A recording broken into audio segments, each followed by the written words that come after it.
Rumah tua itu berdiri megah di tepi pantai, termakan usia dan dipenuhi cerita-cerita misteri.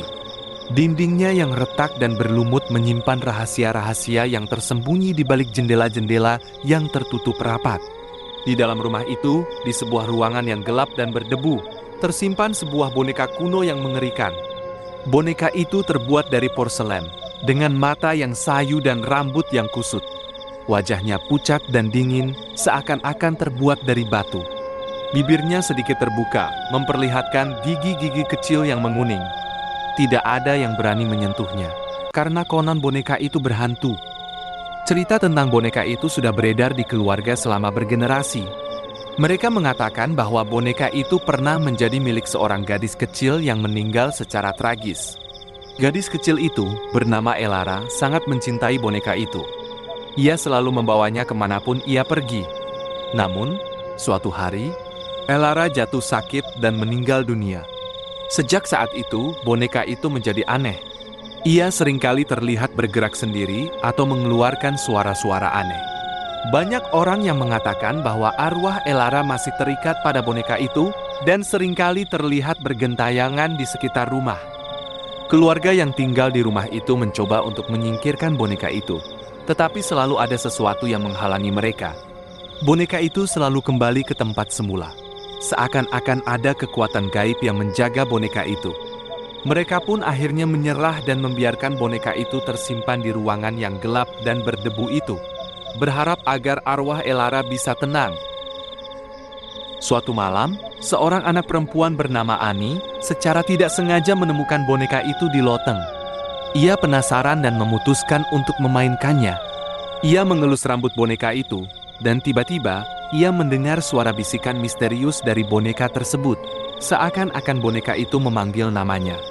Ani terkejut dan langsung meletakkan boneka itu kembali.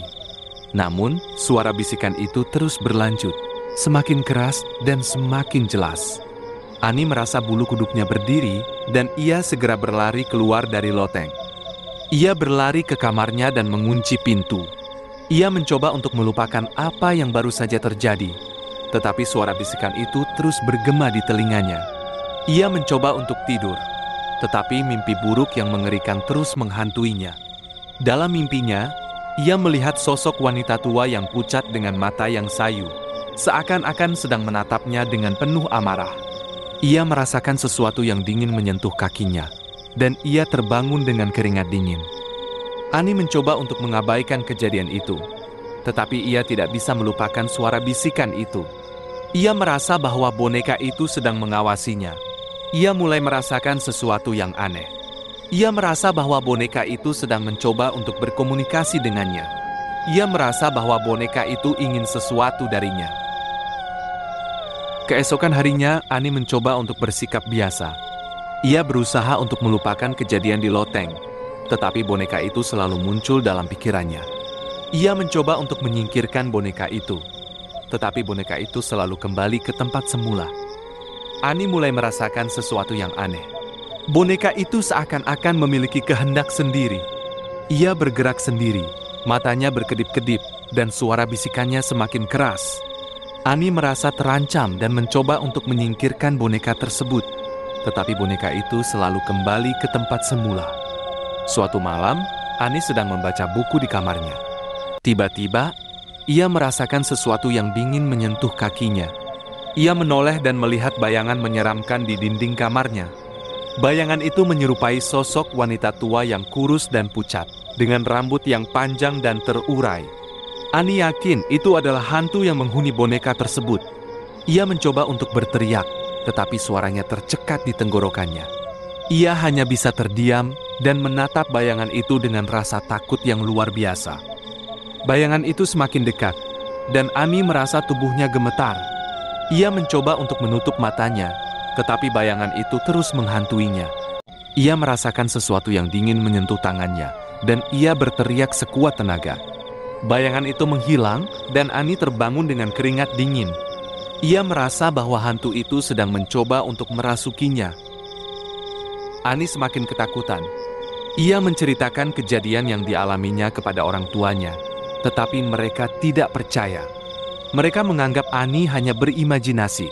Namun, Ani yakin bahwa boneka itu dikutuk. Ia mulai merasakan sakit kepala yang hebat dan mimpi buruk yang mengerikan. Dalam mimpinya, ia melihat sosok wanita tua yang pucat dengan mata yang sayu, seakan-akan sedang menatapnya dengan penuh amarah. Ia merasakan sesuatu yang dingin menyentuh kakinya, dan ia terbangun dengan keringat dingin. Ani mencoba untuk menyingkirkan boneka itu, tetapi boneka itu selalu kembali ke tempat semula. Ia mencoba untuk membuangnya, tetapi selalu ada sesuatu yang menghalangi.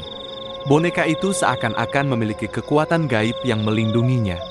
Ani merasa bahwa boneka itu sedang memainkan permainan jahat dengannya.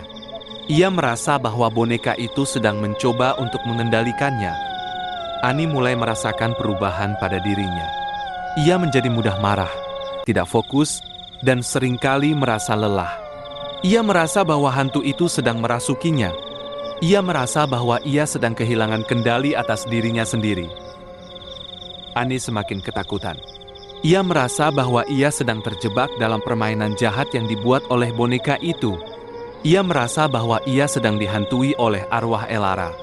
Ia merasa bahwa ia sedang dikutuk oleh boneka itu. Suatu malam, Ani bermimpi bertemu dengan Elara.